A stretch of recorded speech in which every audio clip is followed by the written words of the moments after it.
हमारे द्वारा दिए जाने लेटेस्ट अपडेट सबसे पहले अपने मोबाइल पर पाने के लिए हमारे चैनल लेटेस्ट टेक्नोलॉजी को सब्सक्राइब करना ना भूले। साथ ही अपना प्यार बरसाते रहें, लाइक एंड कमेंट्स कर कार्यक्रम में हमारे साथ हैं अधिवक्ता अरविंद कुमार राणा जी। इनसे बातचीत करेंगे कि ऑनलाइन शॉपिंग में और रिफंड में समस्या क्या होती है और उपभोक्ताओं के क्या क्या कानूनी अधिकार हैं। अगर किसी उपभोक्ता को किसी तरह से ऑनलाइन ठगी का शिकार हो जाते हैं या फिर ऑनलाइन में किसी तरह की समस्या होती है, रिफंड में किसी तरह की समस्या आती है, तो उन सब चीज़ों में कैसे उनसे निपटना है और उसके लिए क्या उपभोक्ता संरक्षण के क्या क्या अधिकार दिए गए हैं, तो इन संदर्भ में विस्तार से हम इनसे बातचीत करेंगे। तो सबसे पहले अरविंद जी, आपका इस कार्यक्रम में बहुत बहुत स्वागत है। नमस्कार विश्वनाथ जी। तो जैसा कि आज हमारा टॉपिक है कि ऑनलाइन शॉपिंग से उपभोक्ताओं को क्या क्या संरक्षण के अधिकार मिले हुए हैं, तो उनके हितों को देखते हुए उपभोक्ता संरक्षण अधिनियम में कौन कौन सी बातें प्रमुख है जो उपभोक्ताओं को जानना चाहिए, इसके बारे में आप हमें बताएं। विश्वनाथ जी, आपने एक बहुत महत्वपूर्ण विषय पर आज चर्चा रखा है और हम इसके माध्यम से श्रोताओं को ये बताना चाहेंगे कि उपभोक्ता संरक्षण मतलब आप जो वस्तु खरीदते हैं, जिसका आप उपयोग करते हैं, अगर उसमें किसी प्रकार की त्रुटि हो तो उसके बदले हमें क्या क्या अधिकार हैं, ये सरकार द्वारा प्रदत्त एक एक्ट बनाया गया है। तो जैसा कि अभी ऑनलाइन शॉपिंग का प्रचलन बढ़ा है, लोगों में समय की व्यस्तता है और जिस तरह से कोरोना का काल है, ऐसे में लोग घर में ही रह करके शॉपिंग करना पसंद करते हैं। तो ऐसे में मुश्किलों का सामना लोगों को करना पड़ रहा है और जैसा कि भारत जैसा देश है, वहाँ पे ऑनलाइन शॉपिंग का प्रचलन अचानक से बहुत तेजी से बढ़ा है इस कोरोना काल के दौर में। तो इस संदर्भ में उपभोक्ताओं को यह जानना जरूरी होता है कि उपभोक्ता संरक्षण के भी क्या क्या प्रावधान है और उन्हें क्या क्या चीज़ों का सावधानी रखना चाहिए, इन सब चीज़ों पर भी उन्हें विचार करना चाहिए। तो क्या क्या इस एक्ट के माध्यम से उन्हें अधिकार प्रदान किए गए, इसके बारे में बताएं। हाँ विश्वनाथ, आपने एक सही प्रश्न किया है और संरक्षण की बात करें या अधिकार की हम बात करें तो एक समान लहजे में हम ये कह सकते हैं कि एक्ट हम नहीं जानिए परंतु एक्ट के प्रावधान जरूर जानना चाहिए। जैसे हम कहें कि अगर हम ठगी का शिकार होते हैं, कोई सामान ले रहे हैं, तो सबसे पहले श्रोताओं को ये समझना चाहिए कि हम अगर कोई ऑनलाइन शॉपिंग कर रहे हैं तो पूरी दुनिया हमारे मुट्ठी में है और मुट्ठी में एक क्लिक आपकी दुनिया को बर्बाद भी कर सकती है। तो अभी के समय में सोशल साइटों पर ठगी बहुत ज्यादा हो रही है। हम जब भी कोई सामान खरीदें, यह सुनिश्चित करें कि उसकी पावती रसीद लें। यह भी हम उस ऑनलाइन शॉपिंग के दौरान ध्यान रखें कि हम जो सामान खरीद रहे हैं उसका मार्केट वैल्यू क्या है, किस कंपनी से हम ले रहे हैं। और एक जो सबसे समझने वाली बात है जो अभी वर्तमान में हो रहा है, आप विभिन्न थानों में जाएंगे, साइबर सेल में जाएंगे तो आप देखेंगे कि जहां से हम ऑनलाइन सामान खरीद रहे हैं वहां से एक ट्रैकिंग नंबर भी आता है। आप सामान का ऑर्डर कीजिएगा, आपको एक ट्रैकिंग नंबर देगा कंपनी का, ट्रैक करेंगे सामान कहां आपको अभी तक पहुंचा है। और आपको विश्वास दिला दूं मैं कि लोग यही धोखाधड़ी के शिकार हो रहे हैं। दरअसल जितने ट्रैकिंग नंबर दिए जा रहे हैं ये साइबर ठगों के द्वारा दिया जा रहा है और जैसे ही आप उसको ट्रैक करते हैं आपका आईडी हैक होता है और फिर आपके अकाउंट से पैसे उड़ा दिए जाते हैं। ये एक अलग बातें हुई। अब जब हम बात करें कि उपभोक्ता अधिनियम क्या है, संरक्षण क्या है, अधिकार क्या है और हम कहां शिकायत कर सकते हैं, तो जब कभी भी आप अगर धोखाधड़ी के शिकार होते हैं या आपको अंदेशा है तो आप भारत सरकार विभिन्न माध्यमों से हमेशा कहती है कि आप जो भी वस्तु खरीद रहे हैं उसकी रसीद लें। यही रसीद आपको धोखाधड़ी से बचा सकती है। अब कहते हैं कि शिकायत उपभोक्ता अगर धोखाधड़ी हो गया उपभोक्ताओं से तो कहां शिकायत करेंगे। प्रत्येक जिले में एक उपभोक्ता फोरम, एक न्यायालय बनाया गया है जहां मामूली शुल्क पर, मैं फिर से बोल रहा हूं कि प्रत्येक जिले में एक उपभोक्ता फोरम न्यायालय बनाया गया है जहां पर मामूली शुल्क देकर कोई भी व्यक्ति धोखाधड़ी के मामले में उपभोक्ता से संबंधित, वस्तुओं से संबंधित विषयों को उस कोर्ट में रख सकता है। इसके लिए कोई वकील की आवश्यकता नहीं होती है। एक सामान्य सा एप्लीकेशन लिख के आप इसका लाभ ले सकते हैं। और आपको हम बता दें कि जब आप शिकायत करेंगे तो आपके उसके बदले में जो सामान आप खरीदे हैं उसके बदले में आपको सामान या अन्य वस्तुएं उपभोक्ता न्यायालय आपको दिला सकती है। आप एक सादे कागज पर आराम से एक एप्लीकेशन बनाइए, उसमें सामान का नाम लिखिए, कहाँ से खरीदा है, मूल्य क्या था, और आपको जो रसीद दी गई है उसकी पूरी विवरणी बनाकर एक पेज पे आप उसको देंगे और इसके बाद आपकी कार्रवाई शुरू हो जाएगी। 6 से 8 माह में आपको आपके साथ जो धोखाधड़ी हुई है उसका न्याय आपको मिलेगा।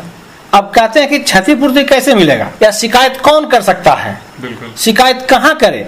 तो उपभोक्ता, हमारा जो अधिनियम है 1860 और यही भारत में संरक्षण जो अपना कानून है, एक्ट है, उसे प्रभावित करते हुए उसके तहत शिकायत दर्ज कराती है। शिकायत हम पहले ही बता चुके हैं कि आप उपभोक्ता फोरम में करेंगे और इसके लिए कोई फीस की आवश्यकता नहीं होती है। हाँ, इसमें यह ध्यान रखना होता है कि अगर 20 लाख रुपए से नीचे की राशि में आपके साथ कोई धोखाधड़ी हुई है, मतलब 0 से लेके 20 लाख रुपए में, तो आप शिकायत कर सकते हैं जिला उपभोक्ता फोरम में। यानी कि कुल मिला के ये कहा जाए, जिस तरह से हम ऑफलाइन शॉपिंग करते हैं और ऑनलाइन शॉपिंग कर रहे हैं, कुल मिला के सुविधाएं जो दी गई है अधिनियम के माध्यम से, सेम ही सुविधाएं हैं। एक नियम एक ही लागू होता है। आप अगर कोई वस्तु खरीदते हैं तो आप उपभोक्ता हैं, ध्यान रखिए, उपभोग करने वाला व्यक्ति आप उपभोक्ता हैं और आपके अधिकार को संरक्षित करने के लिए 1886 में उपभोक्ता अधिनियम बनाया गया। मैं थोड़ा आपको और पीछे ले आता हूं, तो अपने यहाँ इसकी प्रारंभ 1966 में हुआ, जब टाटा जैसे कंपनी के संचालक रतन टाटा ने कई विषयों पर गहन मंथन और विचार के बाद सरकार के सामने इसका प्रस्ताव लाया था और भारत में 1966 से उपभोक्ता के मामले आने शुरू हुए, रजिस्टर्ड होना शुरू हो गया और उस पर सुनवाई हुई और बाद में सरकार ने इसे गंभीर श्रेणी में रखते हुए एक कानून ही बनाया। अक्सर ये लोग सोचते हैं कि हम ऑनलाइन चीज़ों को खरीद रहे हैं तो इस पे कोई अधिनियम लागू नहीं होगा, और वो अगर किसी तरह के शिकार हो जाते हैं तो वो चुपचाप हो जाते हैं और अपने आप को कोसते हुए ऑनलाइन शॉपिंग से किनारा कर लेते हैं। तो सबसे महत्वपूर्ण बातें जो है हम आपसे ये जानना चाहेंगे कि जो अगर किसी तरीके से ऑनलाइन शॉपिंग कर रहे हैं तो किन किन सावधानियों को उन्हें बरतना चाहिए इस ऑनलाइन शॉपिंग के दौरान? देखिए, ऑनलाइन शॉपिंग आज की आवश्यकता भी है, जो जिस परिस्थिति से हम लोग गुजर रहे हैं। सरकार भी हम लोग सुझाव देती है कि ऑनलाइन प्रयास करें, लेकिन ऑनलाइन के दौरान हम पहले भी बोले हैं और अभी बता रहे हैं कि ऑनलाइन के दौरान मोबाइल पर सबसे अधिक सावधानी बरतने की आवश्यकता होती है। आप जब भी कोई सामान खरीदें तो पहला जो हमारा ध्यान होना चाहिए वह किस कंपनी से हम खरीद रहे हैं। कोई भी कंपनी जो आपको लागत मूल्य से आधे से भी कम मूल्य पर कोई सामान उपलब्ध करा रहा है तो आप इस सामान की खरीदने के दौरान ठगी का शिकार हो सकते हैं। कई भी बड़ी कंपनियां एक निश्चित पैमाना तक ही आपको छूट देती है और हमारी जो प्रवृत्ति है कि अधिक लाभ के चक्कर में फंस जाना, और जितने भी साइबर ठगी अभी आप देख रहे हैं, अखबारों में पढ़ रहे होंगे, टीवी पे देख रहे होंगे, ये कम पैसे में अधिक पाने की लालसा लोगों को ठगी का शिकार बना रहा है। तो कुल मिला के देखा जाए तो ट्रस्टेड ऐप एप्लीकेशन जो है जिस पे आप विश्वास कर सकते हैं, जिसकी स्टार रेटिंग बहुत ज़्यादा है, उस पे आप शॉपिंग करना चाहिए और हर एक किसी साइट पे जा करके शॉपिंग करने का एक जो बहाना है वो उस तरीके से नहीं करना चाहिए। तो इस तरह से लोगों में प्रवृत्ति जो होती है उस पर रोक लगाना चाहिए और खुद को कोशिश करना चाहिए कि जो ट्रस्टेड ऐप है उसके माध्यम से ही वो खरीदारी करे। और आगे हम आपसे ये जानना चाहेंगे कि किसी भी तरह की मान के चलिए कि किसी तरह का इलेक्ट्रॉनिक सामान या किसी तरह की समस्याएं होती है कि किसी सामान को वो ऑर्डर करते हैं लेकिन उसके जगह पे कुछ दूसरे चीज़ों को वो ऑर्डर कर दिया जाता है और उसके कारण क्या होता है कि समय की उनका जो है बहुमूल्य समय चला जाता है। एक तो सामान गलत आ गया, ऊपर से सामान की जरूरत थी, हमें जब जरूरत थी तब मिला नहीं, तो ऐसे स्थिति में उपभोक्ता ठगा सा महसूस करता है। उसके लिए ऐसी स्थिति में क्या करना चाहिए? देखिए विश्वनाथ जी, आपका बहुत महत्वपूर्ण ये विषय है, लेकिन इसमें हम एक और जोड़ना चाहेंगे कि आखिर किन वस्तुओं पर हम उपभोक्ता फोरम में जा सकते हैं। एक विषय छूट रहा था, हम चाहते हैं कि आप ये करें। तो वह वस्तु क्या होगा, आप कौन सा विषय पर शिकायत कर सकते हैं? तो हम ये कह सकते हैं कि उन उत्पाद जिनसे सुरक्षा का अधिकार या जो जीवन संपत्ति को हानि पहुंचा सकता है, वैसे उत्पाद को हम उपभोक्ता फोरम में ले जाकर वाद दाखिल कर सकते हैं। दूसरा, उत्पादों की गुणवत्ता। अगर कोई कहता है कि ये एक सेब है, इसमें ये गुणवत्ता है और इसको खाने से आपकी बीमारी ठीक हो जाती है, अगर वह अपने पैकेट पे लिखता है और उसकी गारंटी देता है, और जब आप सामान वस्तु खरीदते हैं और आपको ये प्राप्त नहीं होता है, तो आप समझिए कि आपके साथ जो कमिटमेंट था, जो कंपनी ने आपके साथ वादा किया था, उसका आपके साथ धोखाधड़ी हुई है और आप उत्पादों की गुणवत्ता को लेकर उपभोक्ता न्यायालय में जा सकते हैं। इसी तरह व्यापार, मेडिसिन, इलेक्ट्रॉनिक, ये सारे गैजेट्स, वैसे सारी चीजें जिसका हम उपभोग करते हैं, वे उपभोक्ता संरक्षण में आते हैं। मैं आपको एक और स्पष्ट कर दूं कि हमारा स्वास्थ्य भी इसमें आता है, हेल्थ से जुड़ी चीजें। जी हाँ, ये बहुत कम लोगों को पता है विश्वनाथ जी, कि आप अगर बीमार पड़ते हैं या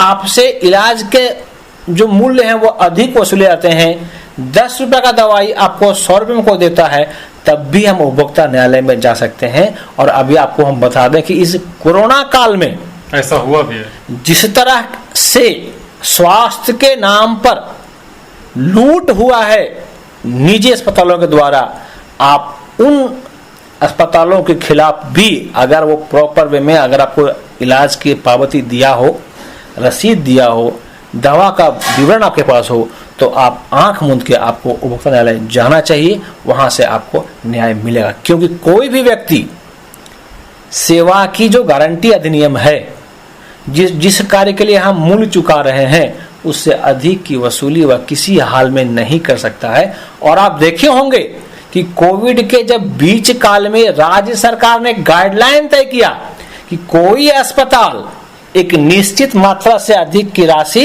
नहीं ले सकते हैं। श्रोताओं, अगर आप मेरी बात सुन रहे हैं तो इस चर्चा में ये बात जरूर ध्यान से सुने कि कोई भी व्यक्ति जो कोविड के दौरान स्वास्थ्य संबंधी मामलों में धोखाधड़ी का शिकार हुआ हो या फिर सरकार के गाइडलाइन से अधिक आपसे पैसे की वसूली किया हो, तो आप यहां भी उपभोक्ता न्यायालय का शरण ले सकते हैं।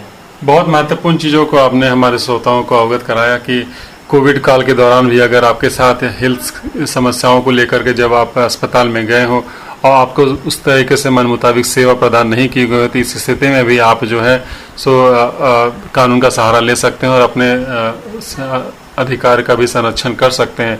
अंत में आपसे ये जानना चाहेंगे कि उपभोक्ता का विभिन्न तरीकों को आपने बताया कि इसे हेल्थ इशू को भी आप इसमें ला सकते हैं, हेल्थ समस्याओं को भी, अगर आपके साथ ठगी की गई है, आपको जो सेवा बोल करके बोला गया है और उसका मूल्य लिया गया है, अब वो सेवा को प्रदान नहीं की गई है, तो इसके अगेंस्ट भी आप जा सकते हैं और आप अपने अधिकारों का संरक्षण कर सकते हैं। अंत में आप हमारे श्रोताओं को क्या कहना चाहेंगे आज के इस कार्यक्रम के माध्यम से, क्योंकि जिस तरह से ऑनलाइन का ज़माना बढ़ा है और लोगों की आदतें चाहिए या मजबूरी कहिए, लोग इस पे आश्रित होते चले जा रहे हैं, तो उन्हें आप क्या संदेश देना चाहेंगे? देखिए, मेरा संदेश स्पष्ट है और आग्रह भी है कि जब भी कोई वस्तु आप खरीदें तो किसी विश्वसनीय प्रतिष्ठान से खरीदें। नफा और लाभ के चक्कर में पावती यानी कि रसीद लेना ना भूलें। अगर आपको कोई व्यक्ति कहता है कि बिना टैक्स दिए कुछ वस्तु खरीदते हैं, आपको इतना लाभ मिलेगा, लेकिन आप वस्तु तो खरीद लेते हैं, परंतु आप अगर वो रसीद नहीं लेते हैं तो आप कहीं भी ये दावा नहीं कर सकते हैं, आपका कोई अधिकार नहीं बनता। आपको कोई प्रूफ नहीं है तो आप कुछ नहीं कर सकते। कुछ नहीं कर सकते। इसलिए आप जब भी कोई खरीदारी करें, या आप पेन खरीदें या जूता, रसीद लें। यह रसीद आपके जीवन की भी गारंटी है। इसलिए राज्य सरकार, केंद्र सरकार समय समय पर अखबार के माध्यम से, रेडियो के माध्यम से, टीवी के माध्यम से इस ठगी और उपभोक्ता से संबंधित अधिकार के बारे में जानकारी देती है। मेरी गुजारिश होगी आप लोगों से कि जब जहां कहीं भी आप करें तो 3 चीजों का हमेशा ध्यान रखें: गुणवत्ता, कंपनी और रसीद।